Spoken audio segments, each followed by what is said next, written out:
Hi everybody, this is Stefan Molyneux from Freedom Main Radio. Fine, all right, fine. You want Bernie Sanders. Let's do Bernie Sanders. So this is an examination of the Democratic presidential nominee or guy who wants to become president, Bernie Sanders, a socialist Democrat as he calls himself. We'll unpack all of that as we go forward. But before we start, a little bit of a big picture view.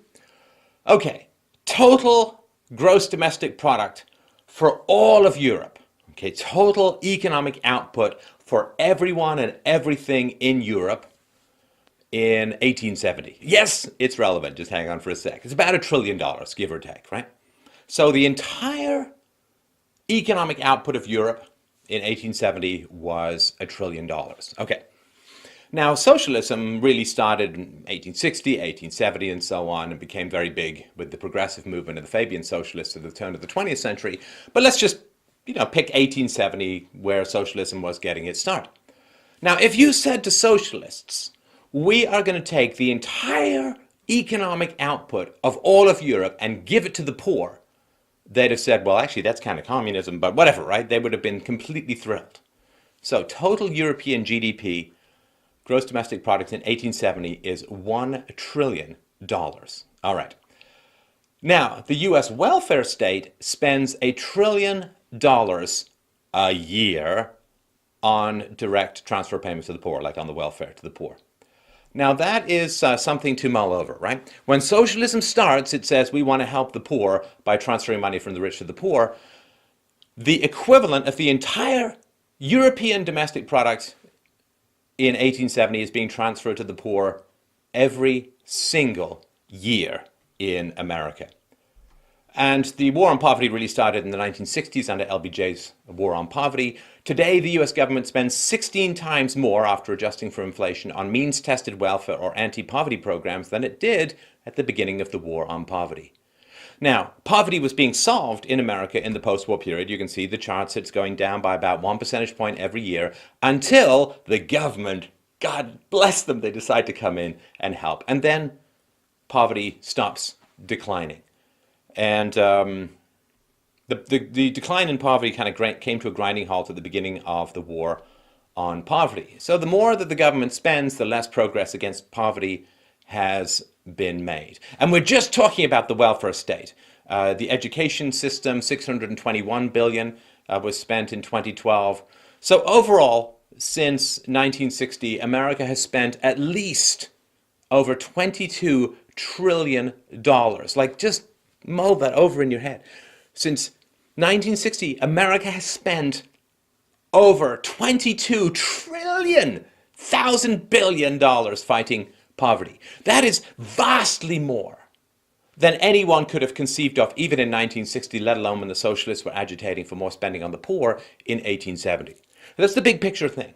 More money has been spent on combating poverty through the socialist model than could ever have been conceived of by even the most drug-addled, can't figure out what numbers are socialists in 1870 or 1960. And any socialist who's not currently addressing that issue is a goddamn con artist.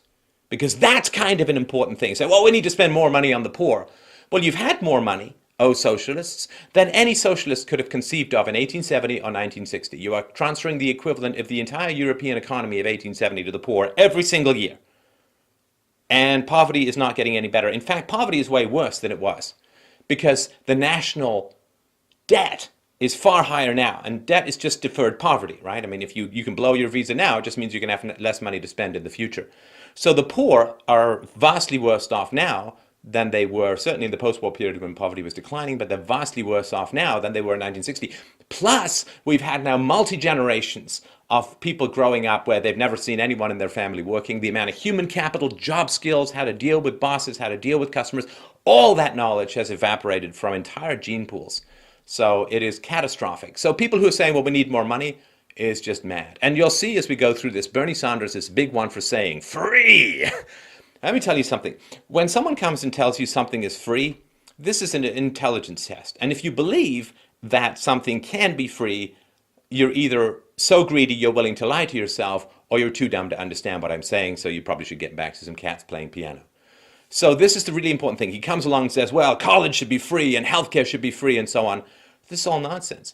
Nothing in this world is free. He's appealing to like your child self, so to speak, right? Because when you're a kid, mommy and daddy have all this money and they're supposed to spend it on you and you don't really know where it comes from, but they just have money and you kind of want some of that stuff. You want candy, you want toys, you want stuff like that.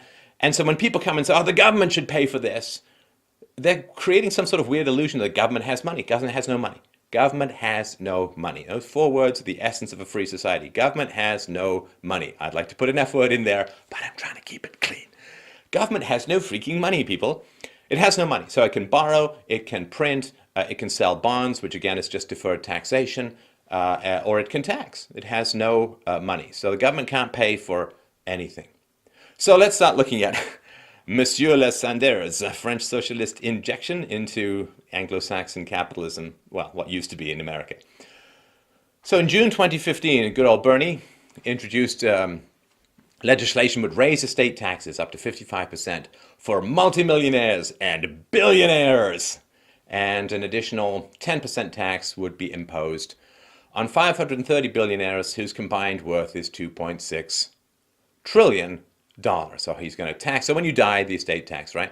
So there's this weird thing that happens when people try to figure out how many taxes or how much they should have in taxes. They say, well, here's people's existing behavior, and if we tax it double, then we get double the taxes. And this is not true. You can look up the Laffer curve, L-A-F-F-E-R curve, for more on this. But basically what happens is when you raise taxes on people, they change their behavior. So if you're going to put massive taxes on the, it's a death tax basically on the estate of people who die, all that'll happen is they'll spend their money before they're dead and you won't pick that money up in taxes. Or they'll find some way to shelter their money from the tax or whatever. Like that, you just don't get the money. You don't get the money. Raising taxes is like saying, wow, you send a letter to some guy and it says, you know what, I hear that you don't lock your car, so tomorrow I'm going to come and steal it. Well, what do you think he's going to do? He's going to put the car in the garage, he's going to lock the car and the garage. You're going to show up there, and because you told him you were coming for his stuff, the stuff won't be there. Anyway, I don't know why people think this stuff still after so much public choice theory, but anyway. So Sanders laid out his justification for this tax hike. I am a financial socialist zombie who enjoys drinking the drying blood of the dead. Wait, sorry, that may have been a mistranslation. What he actually said was, our nation cannot survive morally or economically when so few have so much while so many have so little. We need a tax system which asks the business class to pay its fair share of taxes and which reduces the obscene degree of wealth inequality in America. So he has no problem with power inequality and that he wants to be a politician. Wealth inequality apparently is a really, really bad thing. So the first thing to understand about these lefties is that they sort of imagine that they talk about wealth distribution or redistribution and so on. People just mysteriously have stuff, right? They don't work hard, they don't sacrifice, they don't defer current spending, they don't save, they don't invest, they don't work overtime, it's magic. You know, money falls in various clumps from the sky. The big clumps happen to land in people with gated communities, and the little clumps happen to land in people whose kids play in the water spouts and all of that by the side of the street, right? And they just have this weird belief that people have stuff and it's not like they work hard or earn it or get educated or defer gratification. People just mysteriously have different stuff. Now, he's a liar too, because he says we need a tax system which asks the billionaire class to pay its fair share of taxes. Well, I don't know about you, I have never had a donation request from a tax agency. It's basically pay up or go to jail. It's a threat. Saying that taxation is a request is like saying that rape is lovemaking. You are fundamentally confusing things. Theft is not charity. And beating up someone in an alley is not the same as someone voluntarily getting into the ring with you, knowing what's going to happen. So this lie, just be honest. You want to put guns to rich people's heads to take their money and to use it to bribe people to give you votes that you want. It's a shakedown. Let's just be real about it. Of course, it's socialism. Socialism means A, never having to examine history, B, never having to say you're sorry, C, never having to explain communism, and D, never, ever, ever being able to call things by their proper names, which, as the saying goes, is the beginning of wisdom.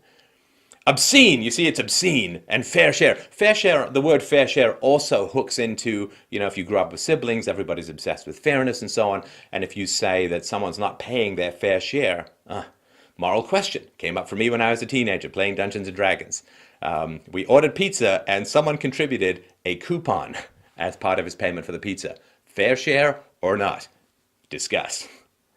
Obscene degree of wealth inequality in America. You know what's really obscene is the singing inequality in America. Some people are really great singers, some people are really terrible singers, and it's just obscene the degree to which singing competence is unequal in America. Height, too, great hair, totally unequal. I'm talking to you, Brad Pitt, right? It's just terrible, the degree to which there's inequality in a wide variety of things in America. But we don't say, well, some people are born blind, some people are born with eyes, so we're going to rip out some healthy people's eyes and give them to blind people because it's just their eye inequality in America. Well, we consider that to be pretty violent and ugly. Taxation involves greater levels of violence than that. Bernie continued, the fairest way to reduce wealth inequality, rebuild the disappearing middle class, and preserve our democracy is to enact a progressive estate tax on multimillionaires and billionaires. See, they're a hated class, right? In communism, they're called the bourgeoisie. In Nazism, they're called the Jews. Among white supremacists, they're called the blacks. Among black supremacists, they're called the whites. It's just the class you're allowed to hate, kind of white males these days. So when he says multimillionaires and billionaires, he's basically saying people you can uncork your entire spoiled, failed life resentment on, and everyone's going to cheer you. So basically saying the fastest way or the fairest way to reduce wealth inequality is to steal from the rich. And what does it mean by fair share? I mean, let's pay the fair share, fair share. Okay, well, how much are the rich paying already? Congressional Budget Office made the following remark in its 2010 report, wildly underreported by, say, the Huffington Post. Quote, because average tax rates rise with income, the share of taxes paid by higher income households exceeded their share of before-tax income. And the opposite was true for lower income households, right? So even if tax was like 40% or 30%, if you make more, you pay more, but because taxes is progressive, in other words, the more you make, the higher percentage you pay of a higher percentage already. So the rich are already paying more taxes on a percentage basis than the poor, far more. What do the numbers break down? Well, we'll get to that in a sec. But remember, wealth inequality is incredibly helpful for a lot of people. Wealth inequality means people have capital to save and invest in building new businesses. Wealth inequality is why you have a cell phone. If you're watching this on a cell phone, thank a billionaire. I mean, remember when I was, I think I was in my late teens, when a friend of mine called me from a car. I can't tell you, like, just how mind-blowing that was, to be called from a car. I mean, in the early 80s, it just made no sense. Like, you think of this limo with like a long cord running behind it. Crazy. And those phones were like $10,000, $20,000. Only crazy rich people could afford them. And that allowed the manufacturing process to continue. Like your computer, that's because rich people bought computers way back in the day. So let's thank a little bit wealth inequality as well, because that's why you have nice stuff. In 2010, the top 20% highest income households earned 51.9% of before-tax income and paid 68.8% of federal taxes, right? So a little over 50% of pre-tax income, and they paid almost 70% of taxes. And of course, they're not receiving much in the way of these kinds of services. They're not getting rent subsidies, subsidized housing, SNAP benefits. They're not getting food stamps. They're not getting EBIT cards. They're not getting all of the stuff that goes on with federal services, right? So they're paying a lot more proportional to their income, get far less in services. Gets even better. Let's go further. The top 1% earned 14.9% of before-tax income, but paid 24.2% of federal taxes. So the top 1% is paying over 24% of federal taxes. Does that seem like a fair share? It's pretty high already. The poorest 20% receive 5.1% of income while paying 0.4% of taxes, right? So the rich pay vastly more in proportion to what they earn, and the poor pay vastly less in proportion to what they earn. So he makes a very telling insinuation. He says, pay their fair share of taxes. What does that actually mean in reality? Not in this socialist unicorns are going to give me economic progress world. But why does someone have a lot of money? Well, again, let's sort of take out inheritance and stuff like that. And there's a lot of social mobility in America. Poor people regularly become rich. Rich people regularly become poor. It's quite a wash cycle. It's a rinse and repeat wash cycle of economic progress and diminishment and so on. So why does someone get paid $500,000, let's say, a year? Well, it's because they produce much more than $500,000 worth of value to their employer. It really is that simple. You get money because you have created value for other people. And that's just important. So if the rich people were to take money without providing any value, and therefore should pay their, quote, fair share, then they're no different from thieves. So you have to be providing value in order to receive value in a free market. And so, of course, the socialists pretend that the rich just steal and cheat and lie and all that kind of stuff. And I mean, there's some truth in that. There's an old saying that the foundation of every great fortune is a great crime. I don't think that's particularly true, but there is an argument to be made that as the free market diminishes and government controls more and more of the economy, rich people have to game the system by using political favors, political power. I think that's true, but the solution to that is not to tax those who are already using the power of the state to gain unfair market advantage over others, but to eliminate the capacity of the state to rig the economic game. Make the state an umpire, so goes the libertarian argument, rather than someone who can interfere with the game and choose who wins and loses. And you'll find once the umpire can't tell you who wins and loses and can't rig the game, they won't be bribed anymore. So the best way to reduce corruption is to reduce the power of the state to change. There's the economic outcome. And there's also this weird thing about like a zero-sum game, right? So I am pretty bald. Not from the back, not from the side, from the front. Pretty bald. I mean, I'm like a very early on clown, right? I mean, if I let that thing grow, it'd go straight out horizontal in full Krusty the Clown mode. But I've lost my hair, but it's not because someone else took my hair, right? They grew their hair, and my hair, because of an excess of testosterone and manliness, has gone the way of the dodo.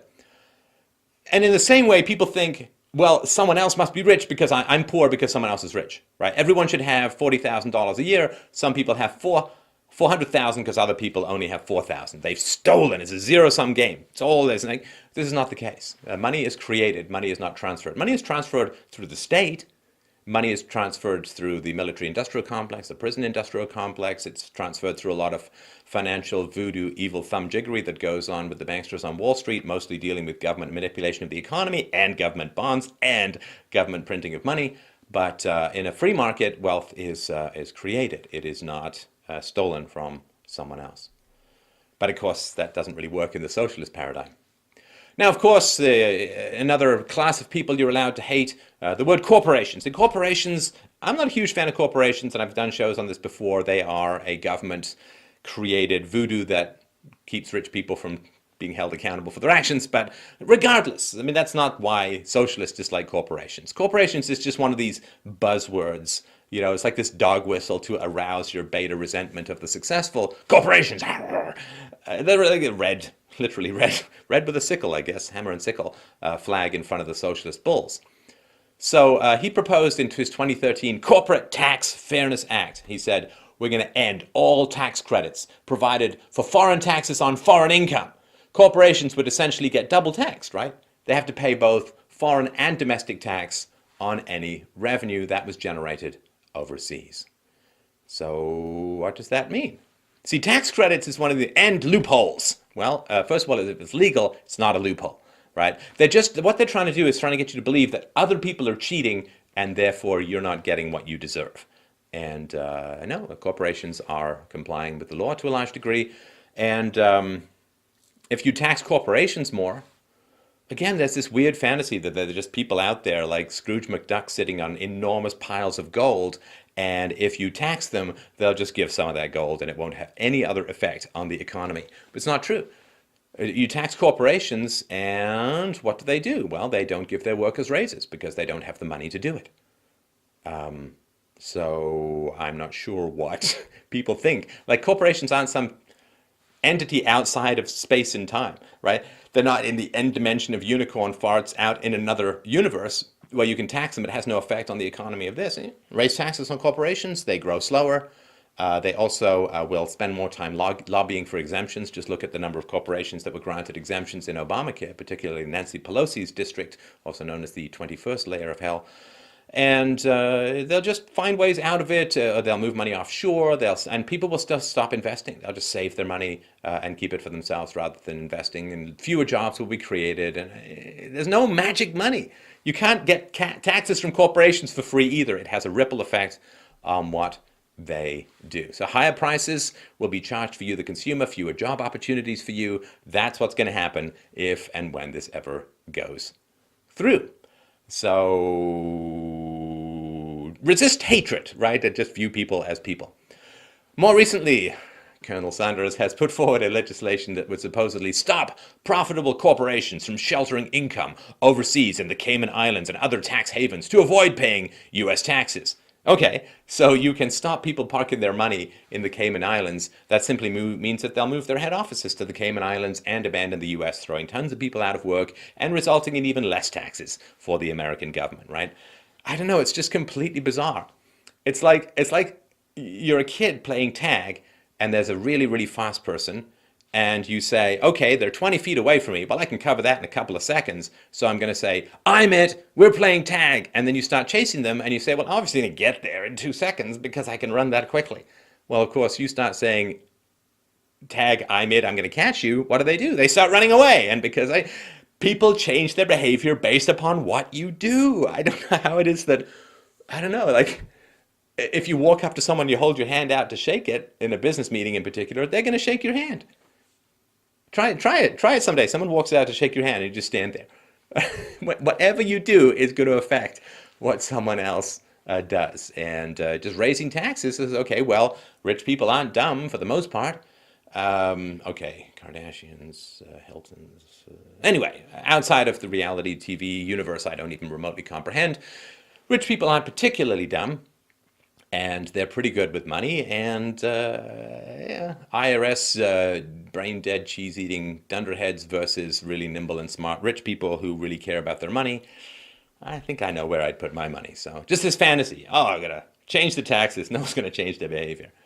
Sanders noted, quote, at a time when we have an $18.2 trillion national debt and an unsustainable federal deficit, at a time when many of the largest corporations in America are paying no federal income taxes, and at a time when corporate profits at an all-time high, it is past time for corporate America to pay their, what is it? Yes, fair share, beep, beep, beep, programmed, in taxes, so that we can create the millions of jobs this country needs.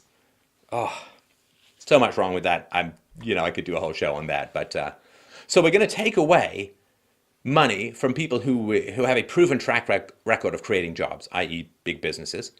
And it's true that small businesses create a lot of jobs, but small business also destroys a lot of jobs. It's a high churn and high turnover, not so great for family people who want more stability. So we're going to take money away from people who have a proven ability to create sustainable jobs, and we're going to give it to a bunch of government bureaucrats, because that's going to be great for the economy. That's just mad. I mean, that's completely insane. We're going to take money from people, from you too, and we're going to give it to some karaoke guy because we want the stadium to be full. And now in Bernie's socialist dream, corporate America will not contract its operations to offset the increased tax costs. No, it won't take manufacturing overseas. No, we can just keep piling regulation upon regulation on American businesses. They're not going to go to China or Mexico or anything. Why is he rushing so much to create jobs in China? Businesses do not exist in a vacuum. They change their behavior based upon new tax burdens and pass additional costs that they can't escape along to their consumers. And so you are going to lose with this strategy. So there's this pattern, right? The rich are evil. And so we got to take their unjustly stolen money away from them at gunpoint and give it to you, not to buy votes, because see, that would be bribery, but because, I don't know, that part always escapes me. All right. But let's say that the rich people are idiots, have no capacity to protect their money, and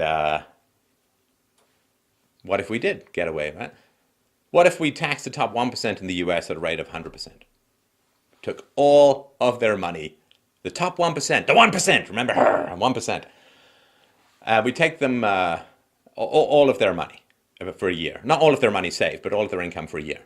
Okay, is that a fair share? In socialists, you can't go over 100, even with socialist economics, although generally that's called debt or money printing. So 2011, the total income of the top 1% was $1.5 trillion. You got 100% income tax on the richest Americans. What does that buy you?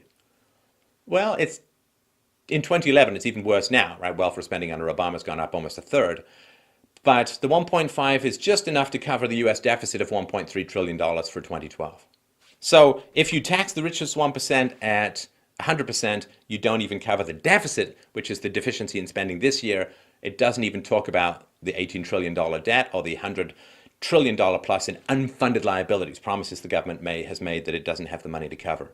So even if you take the 1%, take all their income, which of course would never happen because they just leave, it wouldn't work.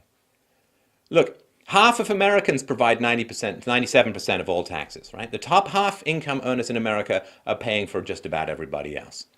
So the bottom half are just leeching off all the people who make more than $35,000 a year. The top 25% earners, those who make more than $70,000 a year, contribute 85.6% of all taxes. The top quarter are paying more than 3/4, close to 90% of the taxes. I mean, so the idea that, well, that's totally unfair. Totally unfair. We got to tax the rich more because they're not paying their fair share. I mean, come on, man. I mean, are people that blinded by like anti-wealth prejudice and hatred that they just have complete immunity to basic facts? Are they like Superman? Facts bounce off my chest because socialist fantasy, greed, and a feeling of intense and immense failure and resentment and envy, a Nietzschean underclass seething boiling hatred of anyone who succeeded makes me immune to numbers. What does he say about education? We need a revolution in the way higher education is funded. In the United States, all people who have the desire and the ability should be able, in this changing economy, to receive all the education they need, regardless of their income.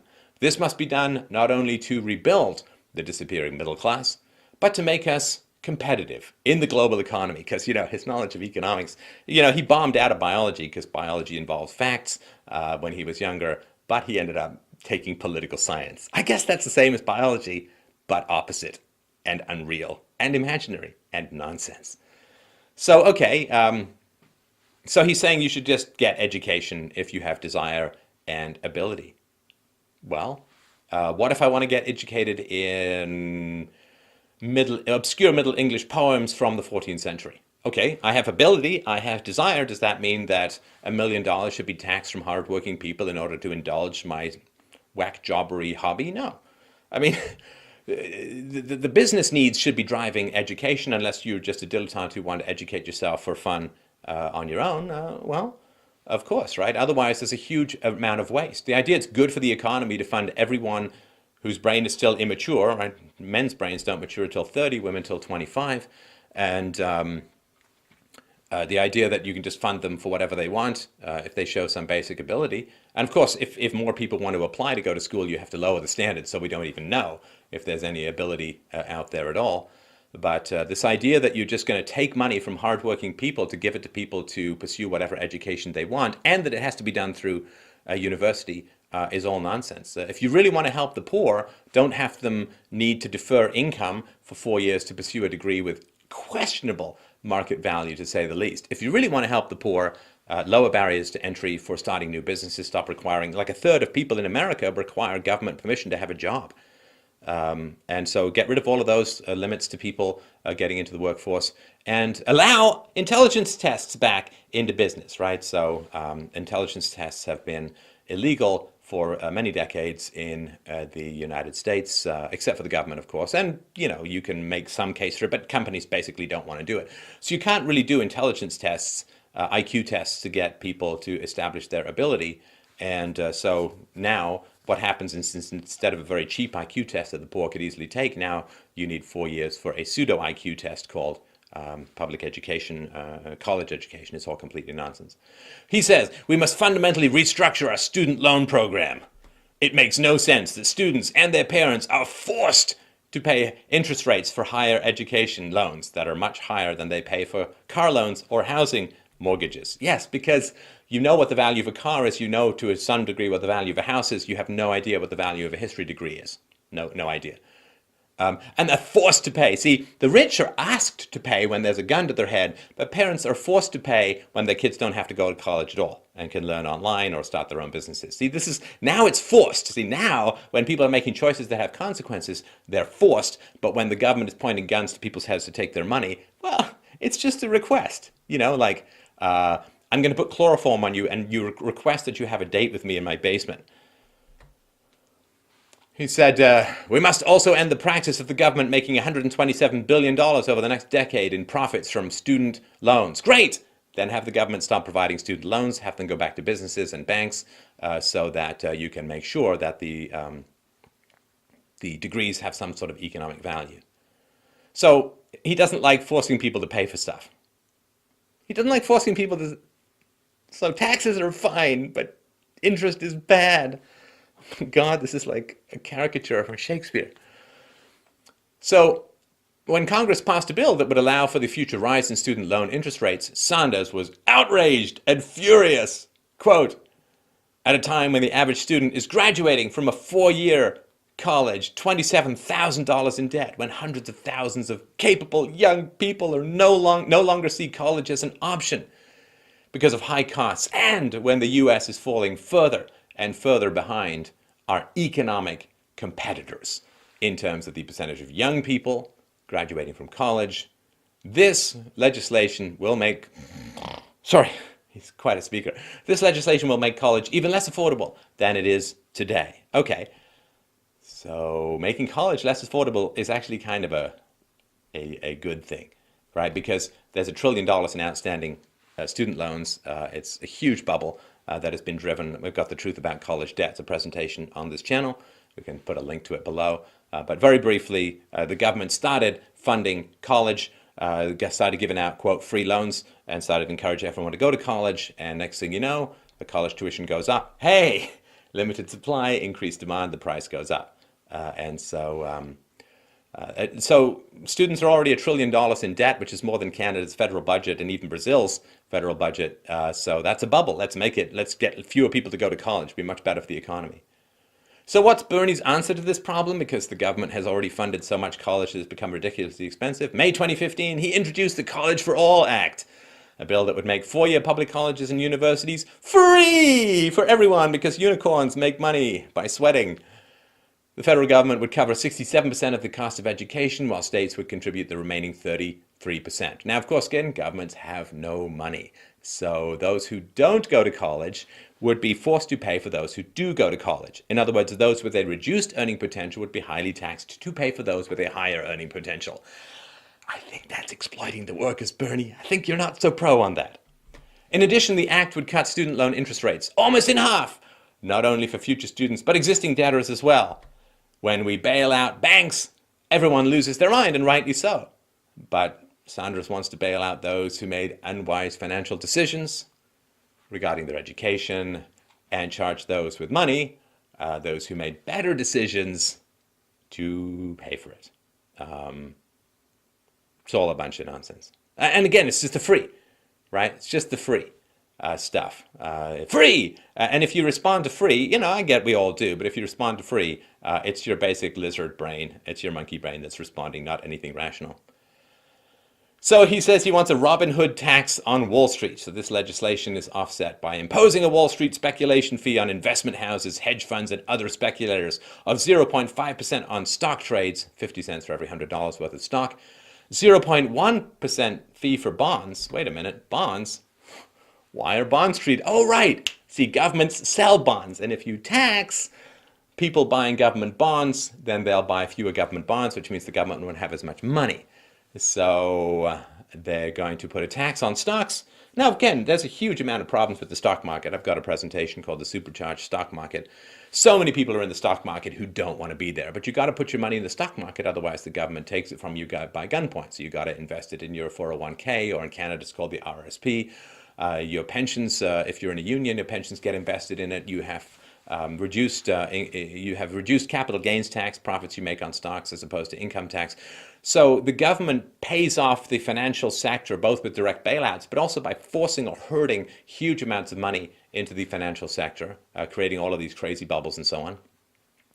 So if you start, so the best way to punish speculators and so on is to get money out of the stock market by stop forcing everyone to go into the stock market or taking their money. Right? I mean, basically the government has a gun to your head and says, well, you can either give me $100 or you can put $100 on spin the wheel. And of course you're going to say, well, put the $100 on the spin the wheel because at least I might get something out of it. And so that's why there's so much money in the stock market. It's fundamentally changed the entire way the business is done. Everyone's chasing these wildly short-term profits because there's just way too much money sloshing around in the stock market looking for way too few profits. And this corrupts everyone involved. Now, but just taxing stocks, okay, so that just means that fewer people will buy stocks, companies will have less money, they won't be able to grow as much, new companies won't be formed as much, there's less profit in being an entrepreneur, fewer jobs are created, all that kind of crap, right? And look, I mean, hedge funds and investment houses, they are investing for grandmoms on fixed incomes, people who've saved for their retirement and maybe saving for their kids' future education costs. The hedge funds and investment houses, what are they going to do if their stock trade cost goes up? Well, they just pass those costs down to their customers. So again, this is a tax on the average American, not some evil banker boogeyman in a shiny shark suit. And this idea you can tax someone else and it has no effect on you. I mean, again, they just provoke this hatred to make the corporation and the rich person the other that you can somehow harm, right? But there's a great quote from, I think, the guy who wrote William Golding, Lord of the Flies. A spear is a stick sharpened at both ends. You put it into someone else, it goes into you. It's the same thing with taxation. There's no other out there that you can tax that has no effect on you. So that's not good. And again, if he wants the middle class and jobs to be created, then... Of course, this bill has earned Bernie a lot of fans, particularly amongst the millennials. Hello, take out your headphones and listen. Stop playing World of Warcraft while you're listening to this. It's important. But of course, most of them have gone to government schools. They're heavily in debt, and they regret the English degree that they got because it's not doing what they want economically. So he's basically like, I can rescue you from your bad decisions. I can be an enabler.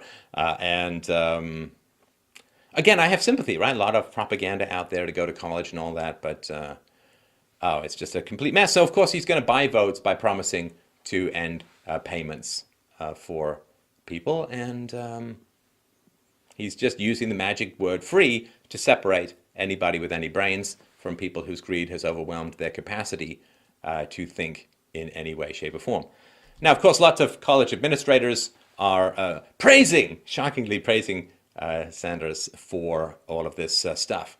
They say, free education means a free society. I want to thank Senator Sanders for being a champion to students and working families. So yeah, school administrators really like government subsidies, isn't that? You can also, if you give $100 billion to a bank manager, he'll probably praise you as well. So they're basically saying, well, I like my job, I like my career, I like being paid $500,000 a year. More students is great for me, so yay, Bernie Sanders! What Bernie Sanders' socialist, I guess we could say mind, cannot comprehend is that mounting student debt and rising tuitions are actually caused by government education subsidies. I mean, it's hard to get a good socialist to understand sort of simple market principles, but when you artificially expand demand, which is the number of students by giving them free loans, without a corresponding increase in supply, educational facilities and teachers and so on, costs are going to rise. I mean, tuition fees have gone up enormously. The number of student to professor ratio has stayed the same, but way more administrators. I mean, it's just mad, right? I mean, how are you going to get stuff for free? A teacher's going to take pay cuts? Professor's going to start working more than 5 hours a week? No, of course not. These all have economic consequences, routinely ignored, of course, by the lefty media in an attempt to buy votes with free goodies. And when someone dangles free, they're also inviting you to be like, again, Scrooge McDuck. No, I don't want people to get free education. It's like, why wouldn't you? It's free. So anyway, we've got the truth about the college student debt crisis on this channel. You can go into more detail about that. Jobs. He's going to boost employment rates by giving people government-made work jobs. He tax people creating jobs, give it to a bunch of know-nothing government bureaucrats to buy, dig holes and fill them in again jobs and nonsense, right? And that's just mad, right? So, I was talking about how much money gets transferred to the poor relative to 1870. How much education, right? People get 12 years of education now for, quote, free, right? Subsidized by taxes, usually on property. So after 12 years of the government educating you, what are you qualified to do? 12 years is a lot of educational time, particularly if you look throughout history, right? Shakespeare went to grade 6 and went to school for 12 weeks a year. I think Ben Franklin went to school for grade 6 and so on. So this is a huge amount of education. And basically when they say, well, you got to go to college, what they're saying is after the government has had you for 12 years full-time, you are useless as boobs on a bull when it comes to economic value. And so then we're going to give you another 4 years of education, and somehow more government education is going to magically combine to make you an economic powerhouse. So, I mean, rethink government education. Should we maybe get a little privatization in there? No! Big Daddy government just steals money from other Americans to give you a tiny allowance to do some random chores. Madness. January 2015 bill proposed by Bernie sought Congress's authorization for a $1 trillion program that would employ 13 million Americans to rebuild roads, bridges, and other infrastructure in the United States. Yes, infrastructure is in a terrible shape in the United States because the government's in charge of it and socialism doesn't work. But more socialism. Spend another $1 trillion. Oh, man. $1 trillion. Where's that money going to come from? From people who actually do create sustainable jobs. And we're going to use it to pour it into the sinkhole of government crap. The senator noted, America once led the world in building and maintaining a nationwide network of safe and reliable bridges and roads. Today, nearly a quarter of the nation's 600,000 bridges have been designated as structurally deficient or functionally obsolete. Let's rebuild our crumbling infrastructure. Let's make our country safer and more efficient. Let's put millions of Americans back to work. Because magic!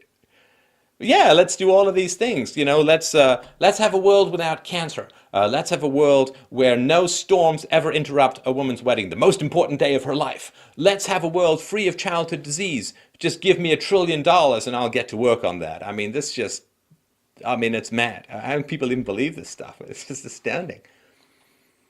I mean, his actual arguments are what's structurally deficient and functionally obsolete at this stage.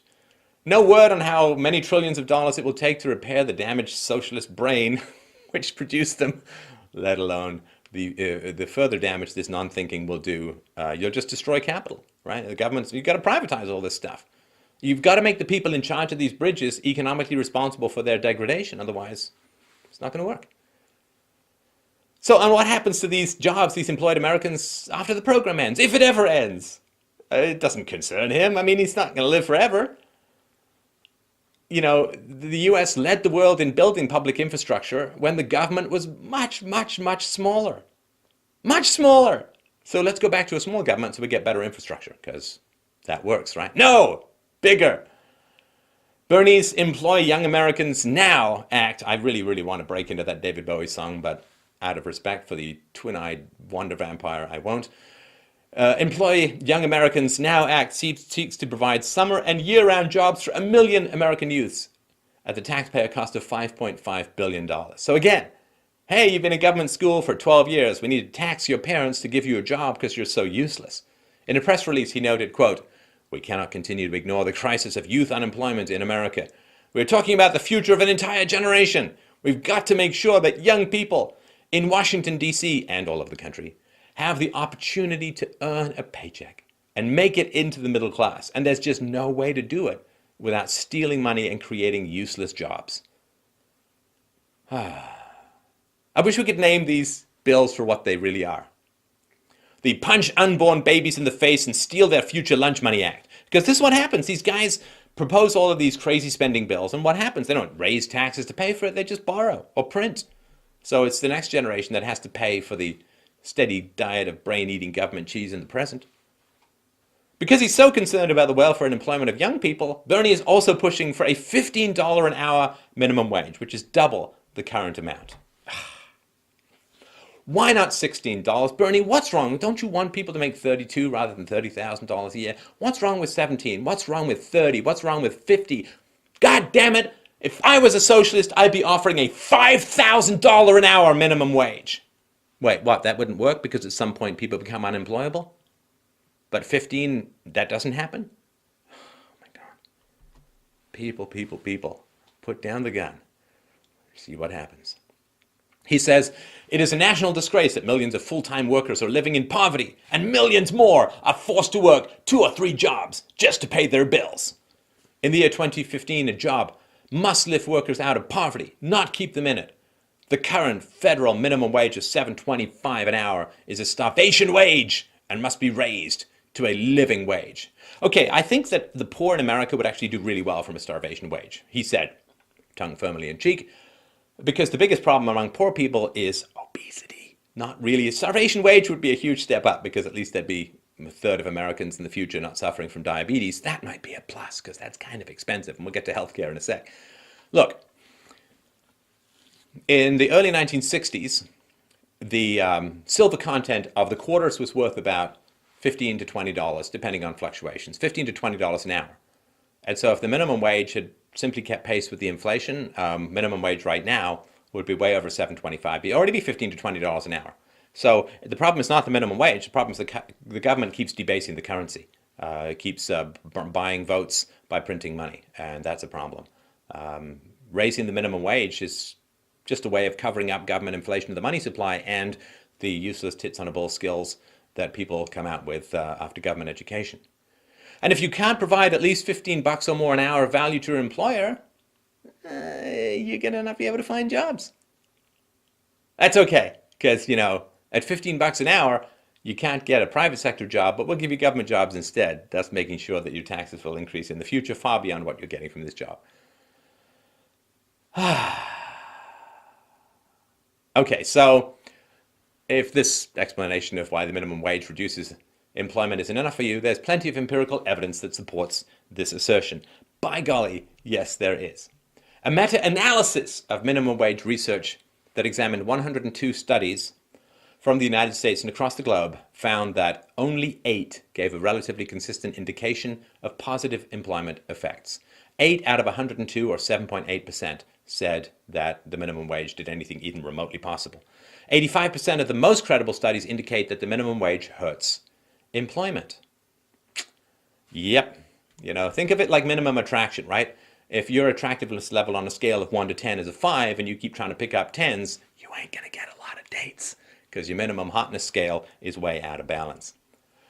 And this is what they're actually seeing in Seattle. Instituted a $15 minimum wage not too long ago. Minimum wage workers are asking to work fewer hours so that they make under a certain income threshold and remain eligible for certain government benefits. So, government benefits, you start making money, you're taxed at 100% because they deduct it from your benefits a lot of times. And what do you think is going to happen to the cost of goods and services? If employers are forced to pay people more value than they produce, the costs are just going to get passed along to the average American in price increases. And price increases, particularly in things like groceries and rent, and they hit the poor more. I don't know, it's just madness. Healthcare. The socialist madness called healthcare in the United States is just a complete nightmare. And the amount of government involvement in healthcare in the U.S. is staggeringly high. More than 50 cents of every healthcare dollar is spent by the government, and it's just a mess. So, of course, if you're a sane thing, you want to make it back to free market principles, and that will drive down the costs of healthcare considerably. But, of course, Sanders, who's voted for Obamacare, which was internally by socialists discussed as a step towards single-payer or government-funded healthcare system, he loves that. So, healthcare costs are covered by the taxpayers through the government, as opposed to individuals and private insurance companies. Well, what could possibly go wrong? He says, quote, I start my approach to healthcare from a very basic premise. Healthcare is a right, not a privilege. Unfortunately, uniquely among major nations, that statement is not true for the United States, where access to healthcare depends on how much money you have and what your employer is willing to provide. Okay, so listen, Bernie, look, all those people who say, oh, education is a right, healthcare is a right, it's pretty simple, man. You could have, I don't know, tried taking biology for the third time. You could have gone through to get your your doctor's certification, to go and get your medical license. And then you could have just given healthcare away for free. Like you could have just set up your doctor's office and you could have said free healthcare and not charged anyone a penny for healthcare. I mean, why this thing where you're just going to get the government to pass laws to give healthcare away for free? Do it yourself. I think philosophy should be available and accessible to the masses. You know what I did? Spent a huge amount of time, money, and energy getting really well trained in philosophy, and then I'm putting videos out, which I don't charge people for. So try that. You know, instead of wanting to be a moral hero by getting the government to point guns at people to fulfill a vision you have, go out and fulfill that vision yourself. Go become a free doctor. It's easy. He said, it's simply unconscionable that the most advanced nation in the world has so many people who lack health insurance. It makes no sense that millions more are one diagnosis or car accident away from financial disaster. And despite the trillions of dollars we spend on healthcare, the disparity in the quality of care between the rich and everyone else grows wider. Okay, see? So government spending trillions of dollars already on healthcare and the problems are getting worse. So another trillion or two will make it better? You know, this fifth cup of coffee is making kind of shaky, but I bet you if I had another 15 cups of coffee, I'm going to mellow right out. I don't think that's how it works. Yeah, pointing guns at people's heads and taking their money has not made healthcare cheaper. Do you know how many additional regulations doctors are forced to deal with under Obamacare? People who got into the medical field to help their fellow Americans and make a reasonable income are spending time with accountants and calculators, worrying about endless billing issues and regulation requirements. And they're doing this, when they're doing that, they're not doing other things like, say, providing free treatment at a local homeless shelter, which doctors used to do when things were free. And it's just become a complete mess. The other thing, too, of course, in the American system, it's not at all private because every lobby group tries to get the government to force everyone to pay for their healthcare needs by making general insurance have to cover everything under the sun, which is why old people have to cover pregnancy treatments. It's why fertile people have to cover infertility treatments and so on. Everybody wants the government to force everyone else to pay, and that's why it's not even remotely a private healthcare system in the US. He said, our system doesn't make economic sense, and it certainly doesn't make moral sense. Yeah, okay. If he's talking about the political system as a whole, yeah, pointing guns at everyone, I agree. He said, in a civilized democratic society, every man, woman, and child must be able to get the medical care they need, regardless of income. Okay, but how do you achieve that, right? Just pointing guns at people, running up debt, and so on? It's just not the way to achieve it. Doesn't work. I mean, it never occurs to these guys the high cost of healthcare is a product of government meddling in the healthcare industry. No. At the turn of the last century, the problem with the healthcare industry, it was too cheap. That's why doctors started getting the government to regulate things. So in 1988, Bernie went to the Soviet Union for his honeymoon, because nothing spells romance like the Soviet Empire. That old joke, in Soviet Russia, people wait for bread. In capitalism, bread waits for people. Just go to your grocery store and look. British Guardian recently pointed out what the newlywed socialist observed on his trip in 1988. After receiving a rundown of central planning Soviet style from Yaroslavl's mayor, Alexander Ryabkov, Sanders notes how the quality of both housing and healthcare in America appears to be significantly better than in the communist state. However, he added, the cost of both services is much, much higher in the United States. But so's the income, Bernie. Just kind of wanted to mention that. Given Bernie's incompetence regarding simple economics, he probably failed to factor in the different standards of living because Soviet healthcare was far, far from affordable for a lot of people. Let's see what a woman who was born, raised, and educated in the Soviet Union has to say about Bernie's Soviet healthcare system.